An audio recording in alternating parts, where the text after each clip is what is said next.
Are live.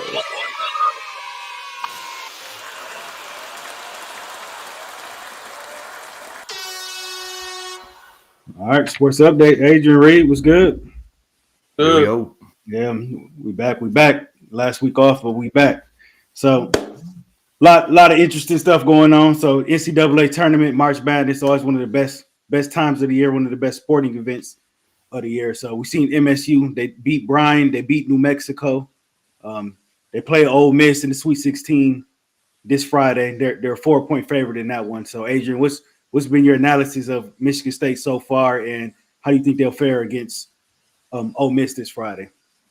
Just playing that rugged style of basketball that they've been playing all year. I think they need to do a better job of getting off to some better starts. Bryant was kind of in that game a little bit earlier. I never really felt the threat with Michigan State losing that game, especially when Earl Timberlake got elbowed, whatever, and he was bleeding like a Mortal Kombat character. Yeah. He's a little crazy. I think after that, Bryant kind of lost their edge, and Michigan State kind of ramped it up. But these two teams, I think they know they're better. I would say New Mexico really was in that game for about probably 30 minutes of that game, and Michigan State pulled away, even with, like I said, Jace not playing well. I think he 1 for 10 or something like that. But Michigan State finds a way to win some of these ugly, nasty games. Mind you, Donovan Dent, New Mexico's point guard, it was the Mountain West Player of the Year, really good guy, and that it was coached by a younger Patino. But I just think they got to do a better job of staying sharp focused. I think Tom Izzo will have a reason to make them play better. As far as this Ole Miss matchup, I didn't see Ole Miss getting as far. I know they beat my Tar Heels. I didn't, shot the lights out from the field. They just completely drummed Iowa State. I didn't see that one coming by far. They've been shooting well. A lot of these guys on their team haven't shot the ball well all season. They got a guy on their team who shoots 31% for the season. He goes lights out against Carolina, goes lights out against Iowa State. So his name's Sean Padilla. Kind of looks like Drew Knights. I don't know if people want to listen and remember Drew Knights from Michigan State. But he's just a crafty point guard. They're just playing well as a team, and don't get it twisted. Chris Beard's a great coach. He led Texas Tech to a championship game. They beat Michigan State in the Final Four years that was 2019. So he's a good coach. Michigan State take them seriously because they can play, but I do think they find a way to win this game. I think they got to slow it down a little bit though. Yeah, see, I would say the opposite. I think that they don't need to slow it down because I feel like they're a little bit bigger because they have State's got a few big guys down low. But I also think that State leads. I think they're either lead the league, or they're either top 3 in drives to the not drives to the basket, but fast break points. I'm sorry. They like every time they get a rebound, like Cohen Carr or Trey Holloman or I can't think of the Fears. Like, there's so many guys that are down on the opposite end of the court once Aikens. They get a rebound. Yeah, Aikens. Like, there's guys so they're the opposite end of the court. They just chuck it down there. So I feel like the fast brand of basketball is their game. The thing about Michigan State is, and I've noticed it this way, like you can either have a Zach Edey like Purdue did and make it as far as you can, just a guy that you can toss it to and he can chuck it up. Or you can just be super deep. And I feel like Michigan State's super deep. All their guys are kind of getting hot at the right time. Obviously, they're starting Jace Richardson now, who wasn't a starter at the beginning of the year. Aikens, Fears, like all those other guards are playing great. Holloman's, he makes key shots when he needs to. Carr can jump out of the gym. He's as athletic as a guy I've seen in the NCAA tournament. So I think the team's just super deep. They're big guys. They do have 3 rotational big guys, but they're just not like super strong, I would say. I don't think they're the strongest. Kohler is okay. He's probably the best of the 3, I would say. But yeah, they're the team that kind of shoots the outside 3 just like Ole Miss does. So you could see a battle of threes, but I also think that State can kind of drive the paint and make those easy 2s as well. So I definitely think, like Adrian said, it's a shock that they beat Iowa State and made it to where they're at now. So I'm sure everybody's rooting for Michigan State to beat Ole Miss and Michigan to beat I know we'll get into that, but Michigan to beat Auburn so we can get that matchup. But yeah, I think State, a lot of people I heard were worried about it. And, local guy here, Mike Valeni, was worried about Ole Miss. I just don't think that it's like – I think State they looked bad in that first half against New Mexico. So it like clean that up and you're good, but they always come out strong in the second half. So I could definitely see them beating Ole Miss, again, because they have that bench and that depth that can come out in the second half. So Yeah, I just think Michigan State's the better team. They I don't expect Jace to struggle like he did in the New Mexico game. I think he's gonna have a much better game. Even that New Mexico game, the first half, if Jace would have had a better first half, just a better game in general, I think they would have took off a little quicker. It wouldn't have been as close early. But yeah, I expect them to play much better this game. And yeah, State's favored for a reason. I think they're just a better team, the deeper team. And yeah, I like State in that one. I would also like to see real quick for more State is to see Xavier Booker find a way to get on the damn basketball court because this is kind of ridiculous, man. I don't know if he's not that good. I don't know what's going on, but Tom Izzo just doesn't play the guy. People were comparing him to Durant at one point. People said he was going to be like the next KD, and he just hasn't found his way. I mean, Cohen Carr is another guy too, who last season didn't really see the floor, but also he was a freshman. But now he's looking way better than last year. He's looking complete, way more athletic. Like I said, a dude that can jump out of the gym, kind of like he's almost like an Asar kind of comparison in my mind. Like he's like very good defensively. He's athletic. Like I think that would be a good comp for him. But it's like you said, Booker just, I don't know what happened to the guy. Man, it's college basketball. You know what time is. If the guy's not ready, he's not going to play him. But maybe wait till we find out next year. But they got Jackson Kohler. You can't tell me he's not better than Jackson Kohler and Frankie Felder. So, dude, Frankie Fiddler is just like. I heard they gave him $100K in NIL, which is, but hey. Hopefully Booker can get it together, man, because I think he could be a good I think he's a good prospect. It's just maybe he's, like you said, maybe he's just not mentally ready. I don't know. I don't know how old the kid is either. I think, is he in his second year? Sophomore, yeah. Yeah, so maybe he's one of those Izzo guys that just takes a while to get acclimated to the system. But yeah, maybe next year he'll have a little bit more with guys leaving. Dude, we talked about it, I think, earlier, but not to get bogged down on the subject. Jace is making a drive for a lottery pick for sure. I think he could be up there, especially if they make it. If they beat Ole Miss and he performs, I think this guy could go top 10 for sure. Yeah, he's a little smaller though. I mean, but you have that brand of basketball nowadays.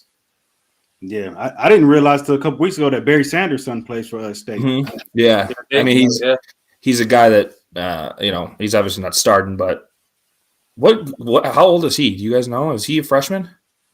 Nick.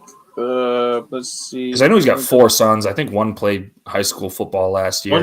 One just I think is going to Toledo. He just graduated from. He's about to graduate from. That's what I'm talking about. Yeah, but I don't know how old his other son is. Maybe he'll stick around and develop his game under Izzo.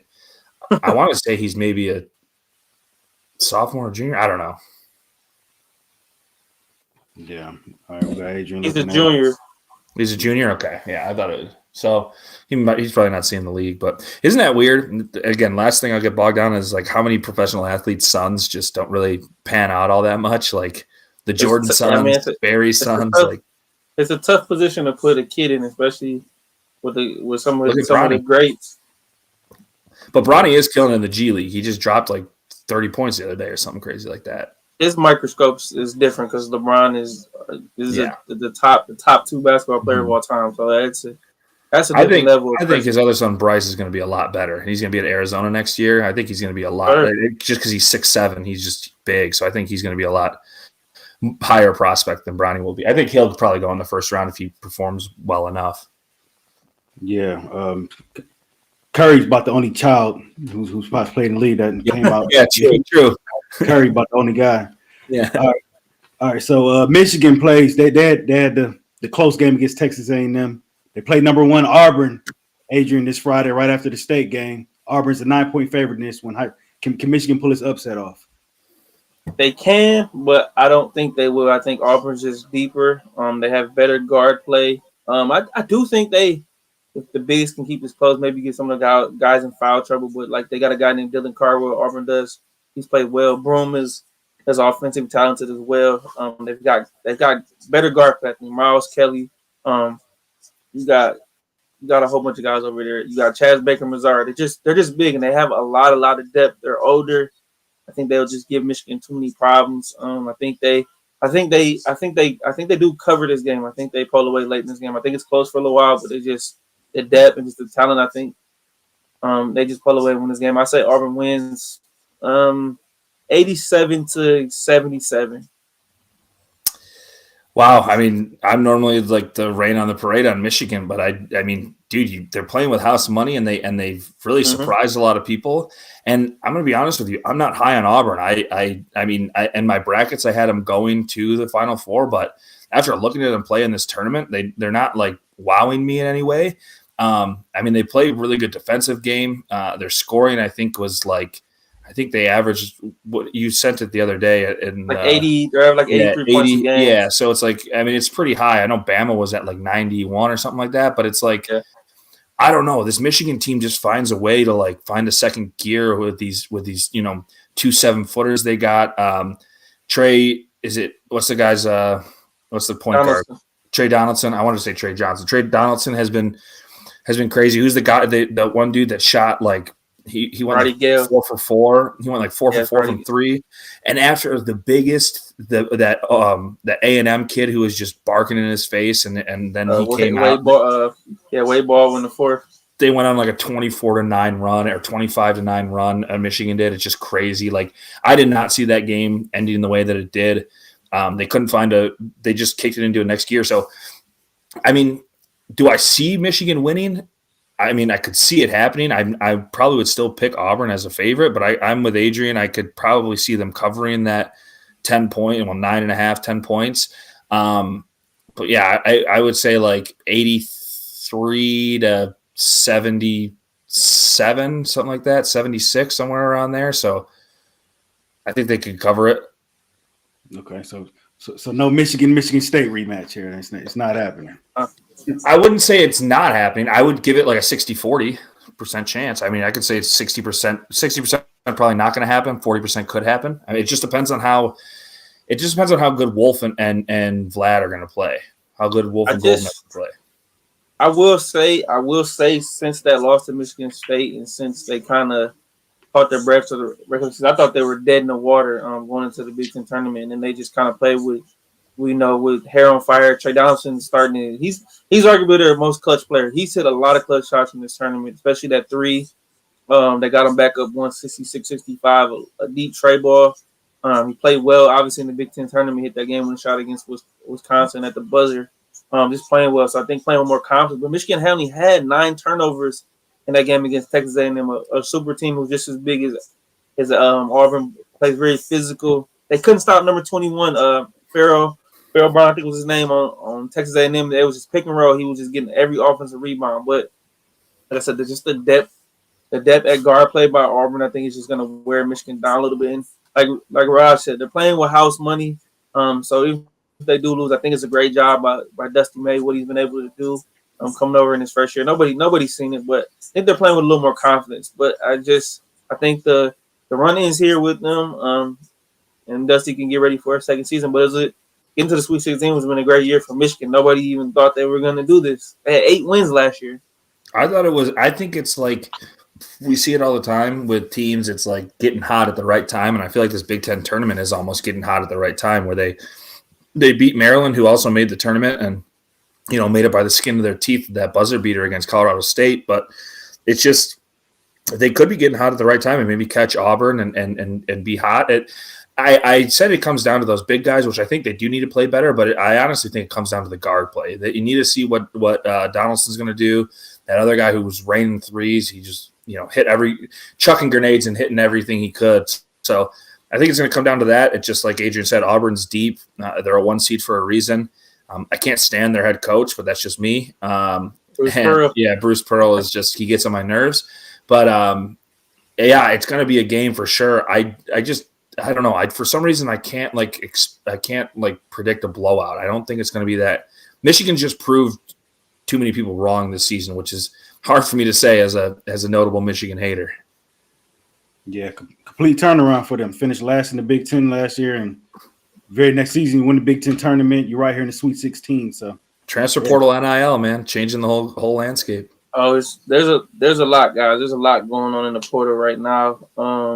So like we could get back to that, but there's a lot of player moving right now. My Seminoles going to get anybody? I want to be relevant in the tournament at some point. That is now. I've even had 2 guys on my team enter the portal already today. So yeah. So yeah, MSU plays Friday at 7:10, and Michigan plays right after at 9:40. So yeah, Friday. As someone who's rooting for State, I don't really like them playing first. I kind of wanted to see the Michigan game first, but that's just me. Yeah. At least it's Friday. Yeah, let's see some of the feedback here. Shout out Bashir in the building. He says both Michigan teams are coming together at the perfect time. Can't wait to see how far they go. Great for recruiting as well. My thing about it before we get into the next one is just is Izzo going to try and hit the transfer portal? He normally is just a recruiting guy. I'm just curious to see if he's going to try and. I mean, I don't know who's in there because I haven't looked, but I wonder if he's going to try and go and get somebody, because he's always a guy who just recruits. He's never like against the grain and goes into the transfer portal. So I'm curious. So, the last couple of years, none of the guys on the team right now are out of the portal. I don't think so. Frankie is. Yeah, nobody of relevancy is out of the portal. Everybody he has is recruited. That's good. The last couple of years, he's kind of like dibble and dabble. He'll take a guy here and there because he knows it's kind of almost like the dabble with the Clemson effect. He's kind of realized like, all right, I don't want to do it, but I kind of have to. I'm going to be very picky and choosy with what I do, but I do think he's definitely going to dip his toe into the portal for sure. For sure, yeah. You have to. You got to get with the times. That's just where we're at right now in collegiate sports. All right, let's see. Bashir, last one here says neither team should underestimate their opponents Friday. This is the tournament. Mm-hmm. Absolutely. Yeah, for sure. Yeah, Friday we'll definitely be watching. It's going to be interesting. At San Diego State University, they had a 7-footer freshman enter the transfer portal. Oh, Magoon Guath. Yep, trust me. I've been keeping an eye on him. I need him to come. I need him at Carolina. I feel like if you get a guy like that, you're pretty set for because in college basketball, if you get a huge center, you're doing pretty well for yourself. Yeah, guys shouldn't be entering the portal right now. The season should be completely over before it is crazy. Portal talk, and that's for football, basketball. The tournament still shouldn't be going on. We shouldn't be talking about guys hitting the portal. Like this should all be off-season activities. Well, Justin Pippen, Scottie Pippen's son that plays on Michigan just entered the portal yesterday. Another crazy thing is 2 guys from New Mexico have entered the transfer portal too. 2 of their guards have entered the portal. Yeah, Dent entered the portal. Well, that's because Richard Pitino just took the Villanova job today. So that's another thing too. You want to talk about the guys leaving? Look at how many coaches have already gone to other places. Is there 4, Adrian? 3 or 4? How many coaches have left? You guys got a new coach that was already in the works. BYU's coach left. Yeah, you got Drake's coach Ben McCollum just left and took the Iowa job. Will Wade just took the NC State job. Darren DeVries was at West Virginia previously at Drake. Left West Virginia to take the Indiana job. And then that BYU coach, crazy. I think his name's Cook or something. He left and went somewhere else. I can't think of where it was, but he left. And there was one other big name coach I can't remember who. Oh yeah, Ryan Odom. He's the guy famously who beat Virginia when he's at UMBC. He just took the Virginia job, which they needed some new energy. The thing about the Florida State one is, I mean, we talked about it last pod. It's just a guy who played there before, so I mean, it can maybe help you. I'm curious as to know. Maybe you wanted to go with a guy who has experience, like if you could have gotten a Will Wade. I think that guy's incredible. I think that guy's a crazy good college basketball head coach. But I don't know. We'll see. We'll see how this guy does. Oh, and by the way, Carolina had 2 guys enter the portal. Elliot Cadeau, the point guard, he's entered the portal, which they ran him out of town. And then Jalen Washington, one of our centers, has entered the portal. So we'll see what happens with that. For sure. All right. So the Tigers, MLB season opener is this Thursday. Tigers starting the season off on the West Coast. They got the defending champs. They're playing the Dodgers. Ooh. Got Blake Snell on the mound for the Dodgers, the former Giants lefty. He threw a no-hitter last year, I believe. And you got Scooble on the mound, our ace. So Reid, what's your prediction for the Tigers this upcoming season, man? What are you expecting to see? Man, it's tough to say because they already have so many injuries. I mean, you lost Parker Meadows, and there's rough. Yeah, there's no timetable of when he's going to come back. They got that nerve. It could get worse. I mean, and that would just be, the icing on the cake with the Meadows brothers, because they obviously trade for Austin. The year prior, you got Parker, and he hasn't played since because of his, the mental that he had. I think Parker is probably the best defensive player that you have in the outfield. He was great with the bat. He's fast. He's one of those guys that you don't really, even if he hits a double, it could turn into a triple because he's so fast. I obviously don't love Javi being on this roster, and you don't know where he's going to be. You're starting the season against the Dodgers with Ryan Kreidler out in the outfield, which I don't love at all. You don't know you have question marks at the third base. You wanted Gleyber Torres to be there, but he's only wanting to play second base. Colt Keith's going to have his first year at first base. We'll see how that goes. Maybe they'll put Torque out in the outfield. I don't know. He's been hitting crazy in the spring. So I mean, I think he's batting 300 in the spring, and he's got like 9 home runs or something crazy like that. So I mean, hopefully he can bring it into the MLB, like into the regular season. It just, spring is so hard because he could be hitting off of guys who have 86 ERAs because they just allow so many hits and home runs. So I don't know, man. I mean, the division is so bad that I think you can win it. I think they're set at 84.5 for their win total. It depends on so much, man. The problem is this team is just, for some reason, the management is so set in their ways of not allowing younger guys to come up, and you're paying Javi Baez already. Your Miguel Cabrera contract's coming up after this season.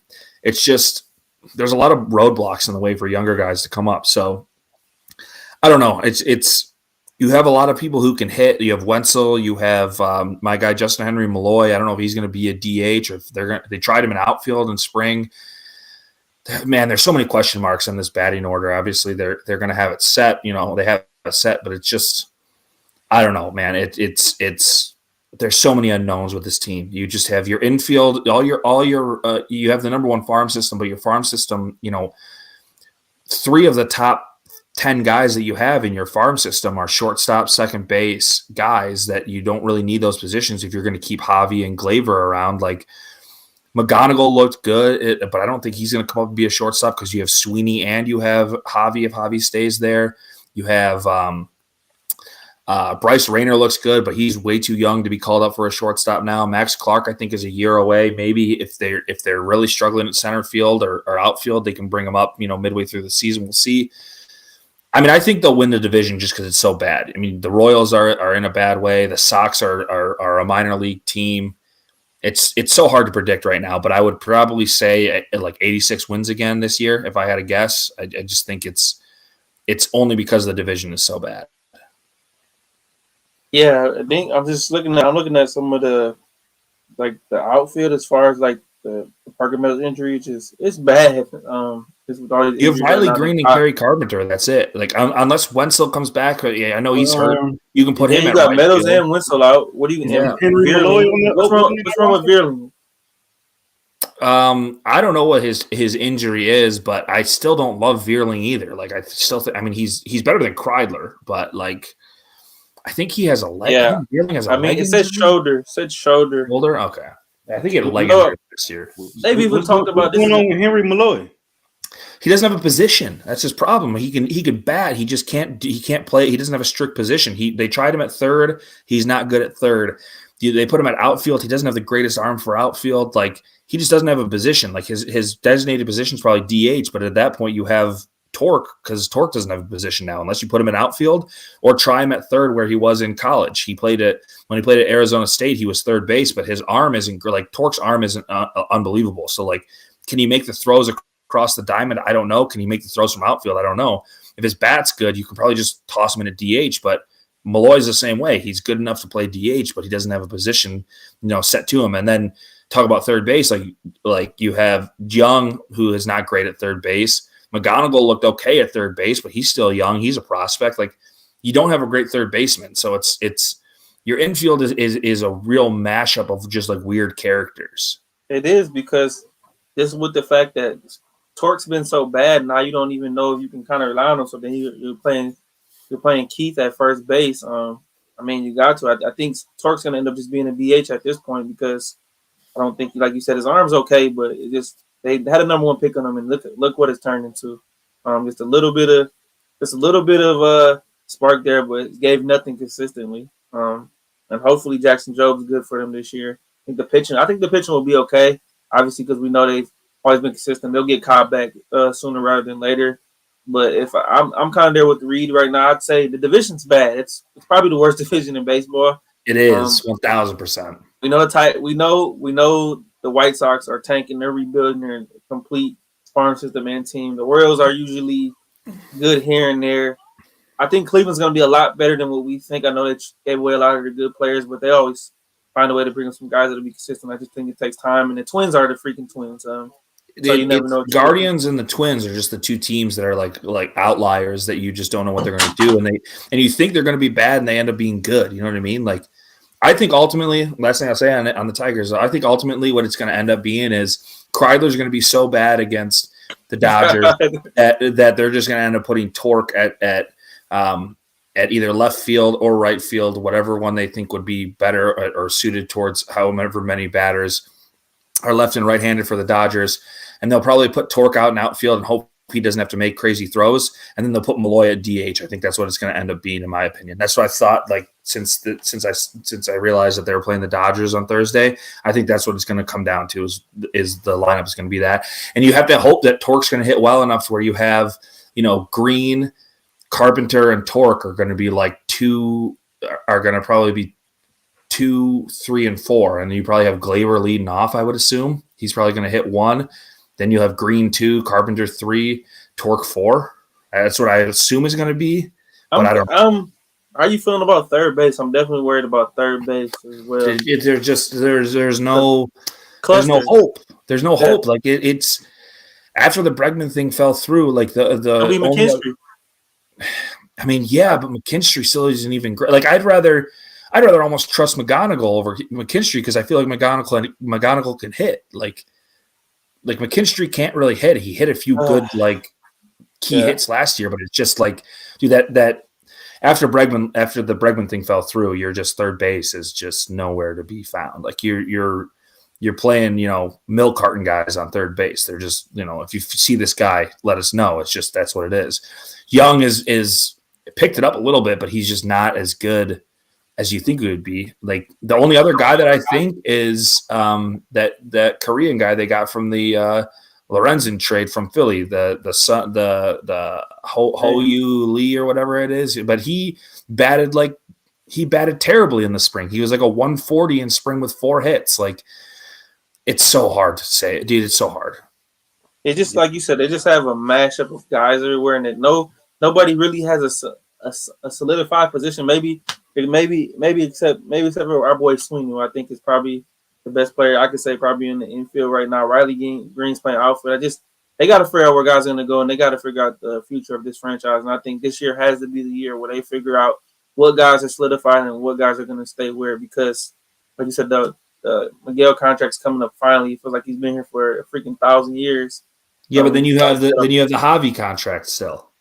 So let's get that out of there. I mean, they're gonna whether we like it or not, they're gonna play Javi. They're paying them, so they're gonna play him.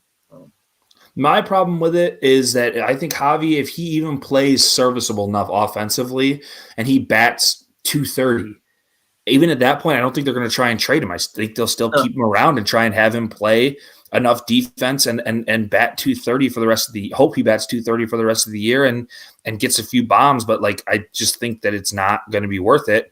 And if you're not going to find a team that's going to be willing to trade for Javi because he's just not good enough, and then you're just going to be stuck with that guy in your contract. You can't get rid of his money. If you could get rid of his money and Miguel's next year, you could go and pay superstars because you're going to have so much money, off the books there. I think it's like a combination of $175 million or something like that, $150 million, something crazy like that if you get those two off the books. Is this the last year of his deal? I think Javi has 2 more years on his deal. You'd have to look it up, but he has 2 or 3. I know it's something crazy. Yeah, they're let's see. Yeah, a lot of injuries, a lot of question marks going into the season for the Tigers. But luckily for them, they're in the weak division because if there was a tougher division, it probably we probably wouldn't be as optimistic. But Yeah. one thing I am excited to see the pitching staff. Hopefully, the pitching staff's a lot stronger. Jackson Job's going to have a bigger role. He should be in the starting rotation. And Casey Mize, man, I want to see Casey Mize have a solid season, man. He's due for it. He's been underwhelming as of late. This is the year right here. If you're that guy, this is the year we need to see it. He pitched great in the spring, so I hope he can bring it over to the regular season. Ty Madden, I think, is a lost cause. I think you got to figure out what you can do with Ty Madden if you can trade him for anything. But Skubal, your ace, Flaherty's your 2, Olson's your 3, Mize is 4, Job is 5. I think that's I like that. I think it's a solid. Cobb too. Yeah, and Cobb. We got to see what Cobb's going to do. I don't know if he's going to.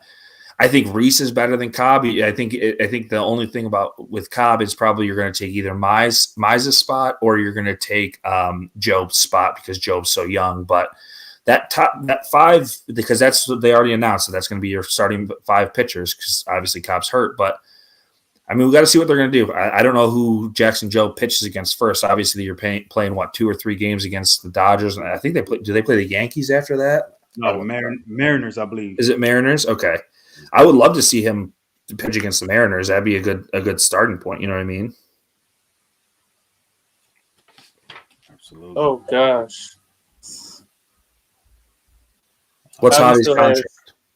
Gosh, he's in the 4th year of a 6-year deal. So he's got 2 years left.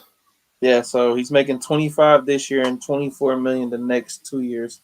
So my best guess is they're not gonna be able to do anything with his contract this year. If anything, they're gonna have to wait till the offseason to get rid of that. That's still 40.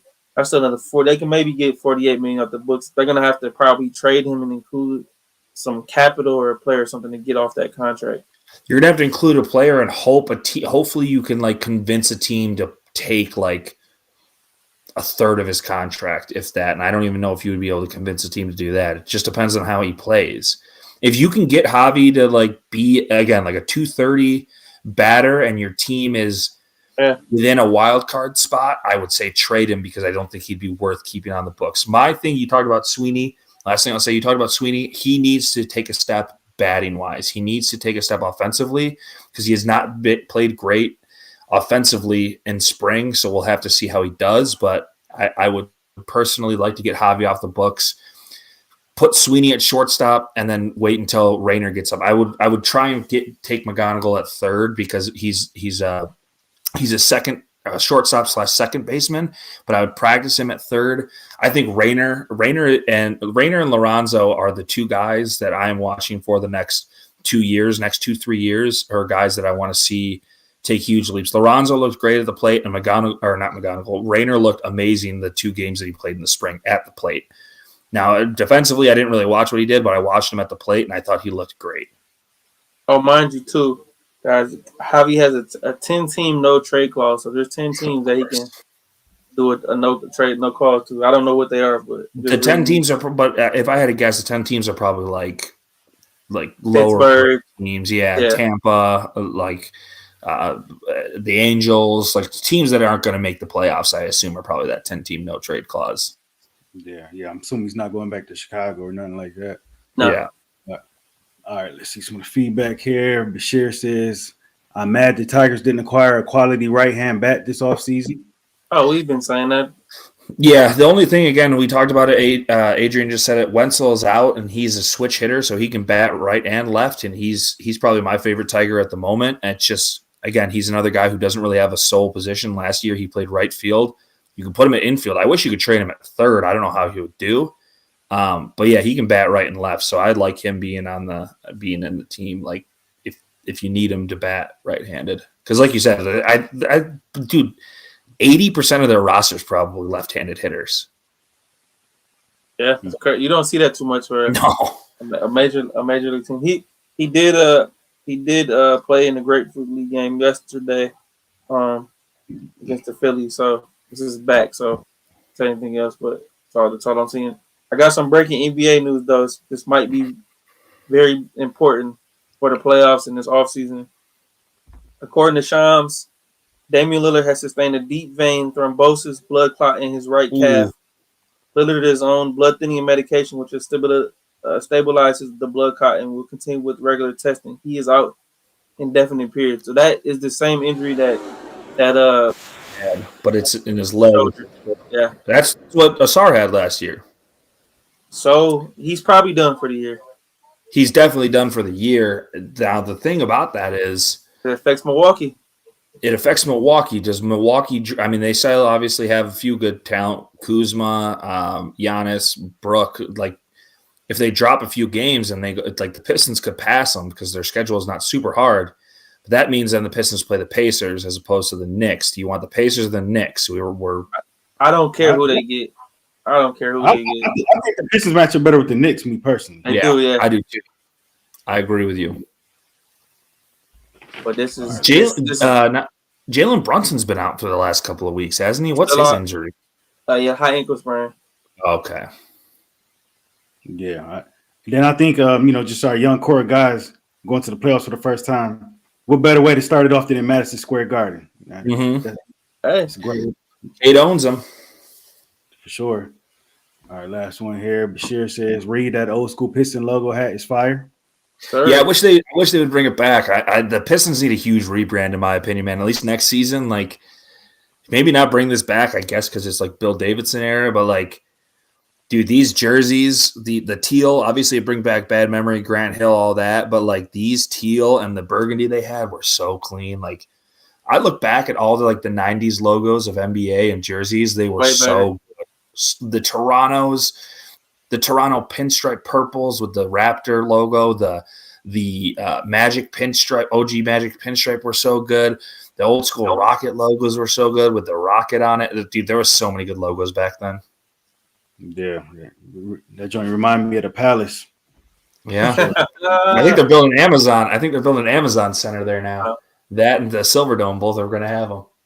Yeah, for sure. All right, so let's get to some NFL. We got to get some NFL in here. So, Adrian, Russell Wilson signs 1-year deal with the Giants. How you like that move for Russ and the Giants?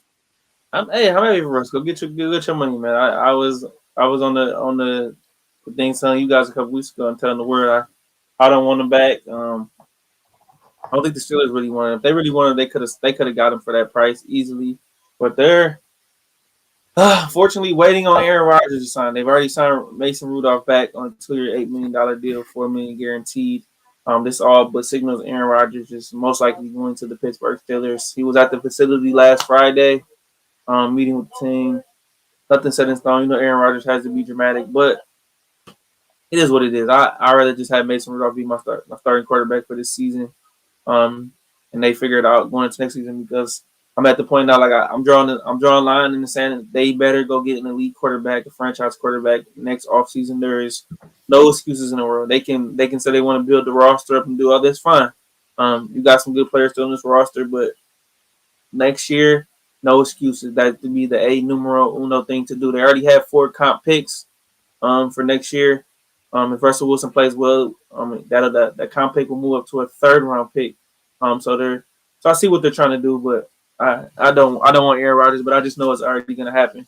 But like I said, shout out to Russ. Congrats to him. Him and Jameis Winston will be battling out for the starting quarterback position.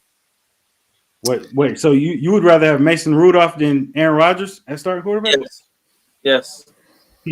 That I can't get Only reason I say that, and I know I'm probably in the minority here, is because of the fact that Aaron Rodgers hasn't done anything. I know he was coming off the Achilles injury, but it's just almost just what he brings when it comes off the field. Just his energy, just his vibe. It just hasn't been there. He just kind of kills locker rooms. I think we have a strong enough locker room to deal with that. But I just don't like what comes with it in him signing there.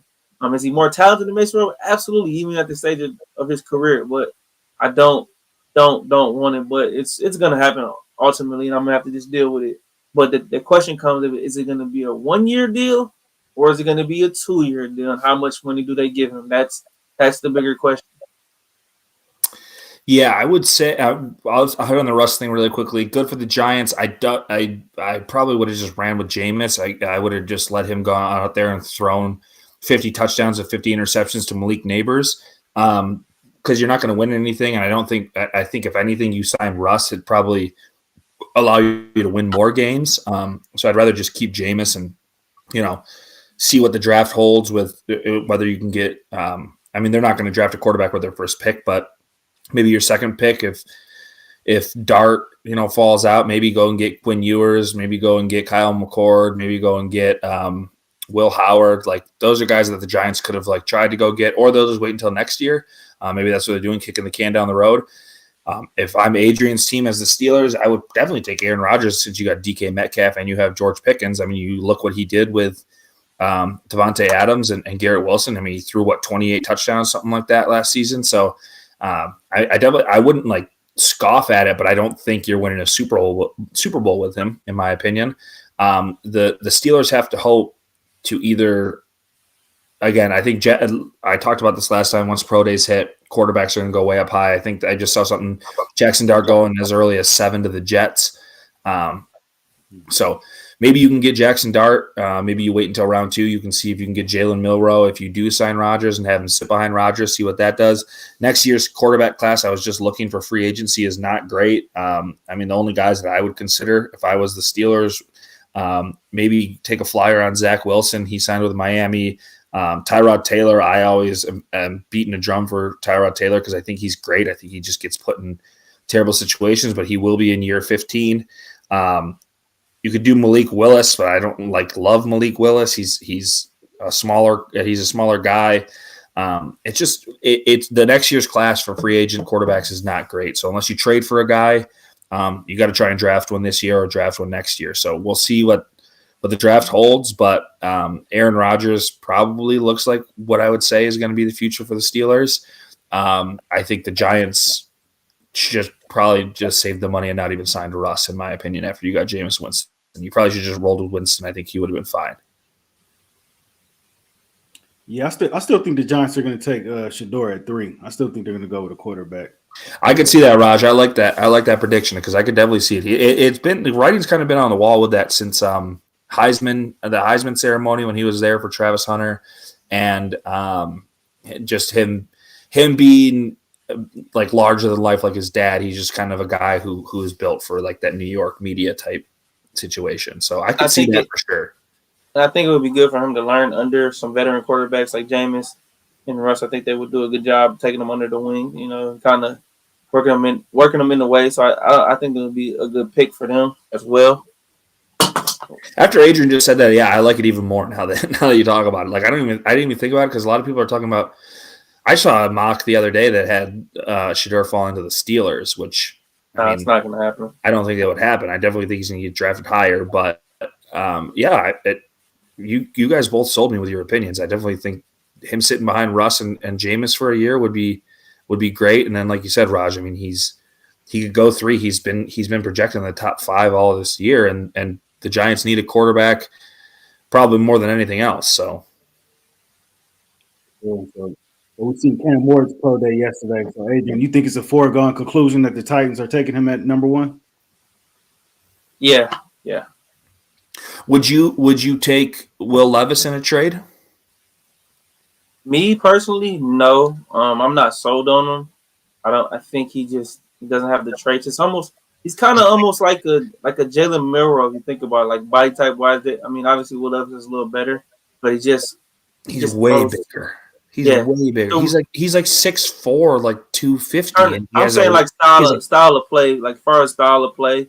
He turns them way too much. I know he doesn't have great weapons, but I think Will Levis doesn't like. I mean, he scrambles out of the pocket like unnecessarily, in my opinion. But he was also in Tennessee that had a terrible offensive line last year.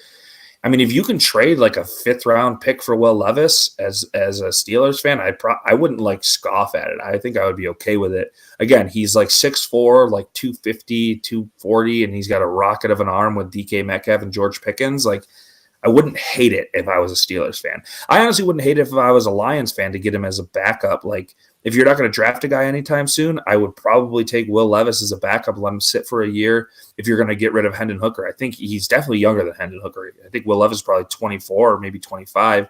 Hendon Hooker is going to be like 27 by the time the season starts if he's not already 27. So I don't know. I mean, they're going to get rid of him. I think, like you said, yeah, Cam Ward's a foregone conclusion to the Titans. So, I mean, I would think about it. I also don't think that Cam Ward's going to excel with Tennessee, but that's just me. Yeah, I don't think Tennessee wants to take Cam Ward because I think they're throwing all this bait out here for people to take the bait. They had a private workout with him, or they're planning on what I believe. But I think they want to give Will Levis one more year just because they upgrade the offensive line. They're gonna probably draft a receiver, get another weapon with Calvin Ridley because that's really all they got over there. But they have some good players over in Tennessee. But I think they're ultimately going to give Will Levis, like I said, one more season, unless they just get blown away by a trade or some compensation before the draft starts. If I'm Tennessee, I'm taking every single call on that first overall pick after Cam Ward had his pro day, and he said, I'm solidifying myself as the first overall pick. I'm taking every single call, and I'm not moving back outside of like the top 5 to 7. I'm staying in there, and I'm going to see if I can get, like you said, if I can get a wide receiver, maybe Travis Hunter, if I can move back enough to maybe Abdul Carter falls to 5 because of this foot injury and whatever. I don't think it's going to happen, but maybe it could. I definitely would trade out of that first overall pick because I don't think Cam Ward is necessarily the guy. I would wait until next year for a quarterback because that quarterback class is a lot deeper. That's why I want the Steelers to wait next year to go get that franchise quarterback finally, and do it like that because they're building. Like I said, the recipe's kind of there. Like you said, they're not a Super Bowl team, and I understand that this year. But build if you're gonna have that philosophy, build the roster up as best you can. Build up in the trenches. We got the receivers. I have said I know people are talking about trade George Pickens. He's probably going after this year, but my philosophy on is, hey, maybe. Even if he doesn't, we can't get a long-term deal. Franchise him like the Bengals did T. Higgins for 1 year. You have the money. You're not paying a quarterback. You're gonna have to pay T.J. Watt, but that's fine. I think that's the scenario that people aren't looking at as well. But I think we can, if we build the roster the right way, I think that is the best scenario I'm looking at. In 2 years, you can be a contender, get the rookie guy next year, and figure it out from there. But let's see what they do in the draft. And Reid, they don't have a second-round pick because they gave it to Seattle for Metcalf. So we gave that away. That would make drafting the quarterback a little bit harder. Yeah. I mean, trades always, but. Yeah, so Will Levis will be 26 in June, and Hendon Hooker turned 27 in January. Yeah. Again, I'd take him as a backup. If you're telling me it's like a 5th or 6th round pick, I mean, I'd probably take it because he's probably 6'3", 6'4", 240, like big rocket of an arm. He's just a weird dude. I think that's why people don't like him. He's just a weird guy. So I think that's why Joe Milton could be on the trade block too. Another Patriot have been getting. I would love to have him on the Lions personally. I've said it before. I know a lot of scrutiny comes around it. I would love to have Joe Milton as my quarterback after Jared Goff. The way he can scramble, he has an absolute bazooka Joe is what I call him. Oh, he's got a bazooka of an arm. Like I would love to have that guy on the team. Yeah. Yeah, I'm not really big on Joe Milton. He got a strong arm. A lot of people aren't. Raj, we've seen it. We've seen it at his time in Michigan. We know. Yeah, he got a strong arm. Other than that, I'm not really impressed.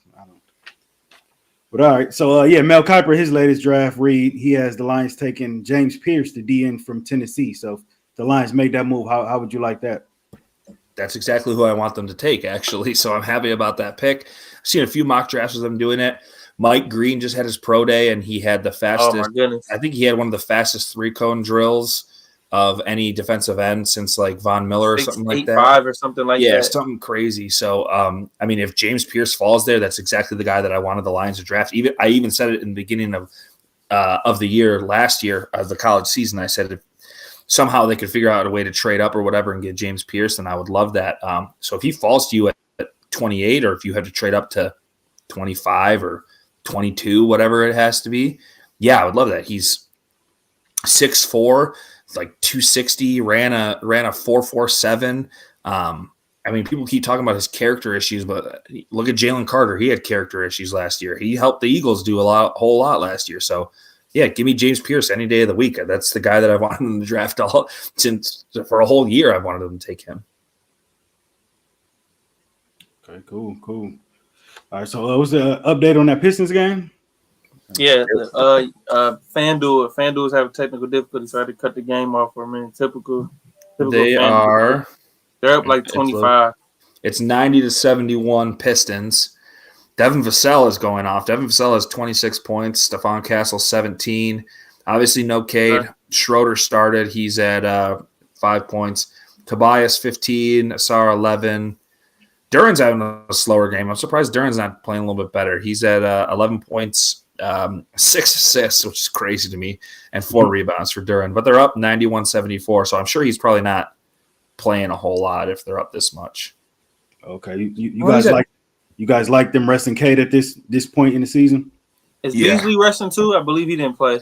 No, Beasley was playing yesterday. He's playing today. He's got 19 minutes today. He's got 9 points. He's 2 for 7 from 3. Sasser has been going off these last 2 days. That's your boy.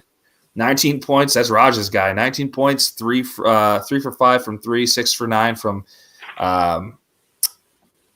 the field. Ron Holland 11 minutes as opposed to 2 days ago when he played 38. Yeah, they're up 20 right now. So 19, but fourth quarter, I needed Duran to get a double-double. I don't think that's going to happen now. Yeah. Yeah, no. How does he have more assists than rebounds? That's what I'm saying. That's crazy to me. All right, so my last thing before I get out of here, I got a trivia for y'all, trivia question. So let's add this. Okay, Raaj. All right, so the top 5 NBA all-time leaders in triple doubles. Who do y'all think? Who do y'all got in the top 5? Well, okay, Russ, obviously, Oscar, Russ, obviously. Oscar, say Jason Kidd, Magic Johnson. I would say Matt. Do you think Magic has that many triple doubles? Okay. So Russ, and Oscar. Yeah, those two. LeBron, is LeBron on there? LeBron's number 5. Okay, we got 5. 3. You said Kidd. Is Kidd on there? I don't think Kidd's on there. Kidd's on there. He's not top 5 though. Yeah, he's top 10 though, right? Yeah. What's the other one you said, Adrian? I think the other one you said was on there. Is Jokic on there? Jokic is 3rd all time. So we're missing 1. You said one more. I think was on there, and I forgot who it was. You said Kidd and then someone else. So you guys got Russ is 1, Oscar 2, Oscar's 2. Yeah. Bronze. Or Jokic is 3. Jokic is 3. Bronze 5. So we're missing 2. So we're missing 4. Was it Magic? Magic's not on there for 4. Yeah, Magic's 4. Wow. Yeah. Y'all nailed it. Y'all got him. I knew Russ and Oscar were on there for sure because I remember when Russ beat Oscar because Russ used to be my guy, but Russ beat Oscar's record. I remember that. So I knew those two automatically. I did not know Jokic was that high, to be honest with you. I mean, it I makes didn't think sense he was that high already. Because he rips, but I didn't think he was that high. I would have guessed Jokic was 4 or 5, but he's 3. That's crazy. 3rd all time, 159. Let's tell the audience that me and Reid did not know that Raaj was going to play trivia out on there. So he did. We're doing off the top of the dome. So we appreciate this. We need this every week now. This has got to be a new. Yeah, you got to brag. Yeah. Stuff. Bring a few trivia questions. Bring like 1 or 2 in here next time. So I didn't know y'all was going to get that easily. how many away is Jokic from Oscar and Russ? You said he's 150. Russ got 203. Oscar has 181. Jokic got 159. So Jokic is going to catch Oscar. He'll catch Oscar. Yeah. He'll probably catch Russ. Honestly, man. I got to see how many triple doubles he averages a season. But if he's 29, he's my age. If he plays another 3-4 years, you don't think that he could catch that in triple doubles? I could see it. It kind of depends on Russ. Level. Yeah, how long Russ plays. Russ is always going to be able to give you a triple double, even if he only gives you 11 or 12 points. Where was Kidd on that? Do you have him on the list? Do you know where he's at? Kidd was like 7 or 8. Yeah, I think he was like 7th. I got the top 5 right here. But when I looked at the list, he was in the top 8 for sure. Bron should have been a no-brainer. I don't know why I second guessed Bron because he's been playing for so long. I mean, he's it goes over. Yeah, I just didn't even think about it. And then Magic too. I was a little. I mean, obviously he's like one of the most assisted point guards. I just didn't think the triple double was there for Magic. But I mean, it makes sense. I don't know who else I would have picked over him. Maybe Kidd, but I don't know who else I would have put there. Yeah. Add those more in, Raj. I like those. I like those ones. Oh yeah, it'll be more next week. Probably be 2 of them. So we got them that easily. We'll take two. We'll take two for sure. Yeah, for sure. Yeah, that was all I had. Anything else you want to add before we get up out of here? Oh, it's gonna be a good week. I'll give you guys some big updates on the transfer portal next week. I'm sure we'll have some destinations for some big time players and guys entering the portal next week because it just opened yesterday. So there'll be some crazy stuff going on. So I'll give everybody an update next week on that. And along with trivia, let's do we'll bring back top 10 as well. Top 10 in NFL, or top 5, whatever we want to do in NFL, and we can even do NBA with it. We got to see what's going on with this Tatum injury too. Tatum rolled his ankle. They said he should be okay, but they're gonna be cautious with it. Said he was sore, but he's missing their next game against Phoenix. So too bad because I need him. I need him bad. I need him. I need him for my fantasy playoffs right now. It's a championship week, and I'm down Tatum right now, and I'm down Dame. So I just one more week after this. This is the semis of our fantasy, and then I got one more week. But I'm down as of right now. I'm down Tatum and I'm down Wemby. So I took Wemby over Jokic because I thought Wemby was going to have a few more blocks this year, and then he got hurt and he had that obviously his injury. So I lost him for most of the year. But I'm down right now. But I'm hoping that I can get a few guys. Franz pulled through for me, and Jokic is hurt right now. He's not playing. So hopefully he doesn't play this week. It'll help me out a lot. I got my boy Castle playing right now. He's playing well for the Spurs, so I have him filling in. I still got my boy Paolo carrying the team right now. So we'll see what. Also, last thing, we'll see what the Wings do tonight. I don't know if Costa's in net if they've announced that they have to because the game's about to start. Let me see if I can. About 15 minutes, right? Yeah, something like that. Let me see if I can pull that up really quickly because Costa did fly out to Denver as a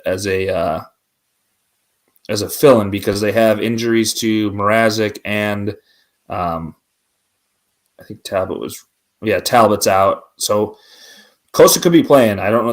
I don't know if they've announced the starter yet. But as of right now, it's only Lyon and Costa because Talbot and Mrazek are both out. So I'm assuming they probably go with Lyon, probably. I would have to guess, but you call out Costa. Maybe he's just a precautionary. And last thing, Golden State is playing Miami right now. Jimmy Butler's former team, and he's getting absolutely drummed by the Heat. I'll tell you the score when it loads up here really quickly. It is 57-40. Well, I might be behind. But it's 59-40. Yeah, so they're getting drummed by Miami right now, which is, he left, so. Yeah, and prayers up for Juju Watkins too. Tore her ACL. Oh yeah, prayers up, Juju. We hate to see it. Mm-hmm. We hate to see it. A strong recovery. We need you back. You're great for the women's game and just for basketball in general. Hate to see a great player go out like that, especially this late in the year and during the stretch run. Because she's, like I said, I told you guys earlier, she's probably, depending on the recovery, probably gonna miss next season. Depending on how that goes, she could probably be back for for the tournament again. But it's a tough injury. You don't want to rush that. Paige Becker's going 1-1 overall. Yeah, for sure. For sure. All right, so yeah, we got Michigan State this Friday. Wings, that puck's about to drop out in Colorado during the back-to-back tonight, and Pistons about to beat the Spurs tonight from the looks of it. Sir, Cleveland, and Minnesota to close out this week. So 2 tough games they gotta win this week. So I'm sure Cade will probably be back for those games. Tougher. They also finish with Milwaukee and New York the last 3 games of the season or something like that. Last 4 games of the season. I'll read it off real quick before we get out of here. Let's read their schedule off real quick. They have. Hurry up. All right, they have Cleveland on Friday, so they get a nice 2 days off in between. They host Cleveland and they travel to Minnesota to take on the Timberwolves, and they have 9 games. Then they have 7 games in the month of April. I have the Thunder. They play the Thunder again, which should be a good game, and will be a televised game next Wednesday. That's in OKC. Yep, that's an OKC. It's a televised game. They just moved it a couple of days ago. Travel to Toronto, host the Grizzlies, host the Kings, host the Knicks, host the Bucks, and then close out with the Bucks. So it's a schedule I think they can work with. I think I said 45. I think they said they'll finish with 45 last stream we did. So yeah, they'll be at 41 tonight. I think they can win 4 more out of those. So Yeah. Good Yes, sir. turnaround. Yes, sir. All right. Well, yeah, there it is. Good show, fellas. Sports update. Make sure y'all subscribe to the channel. Make sure y'all like the video, and we'll see y'all next Tuesday at 8 p.m. Peace. Peace.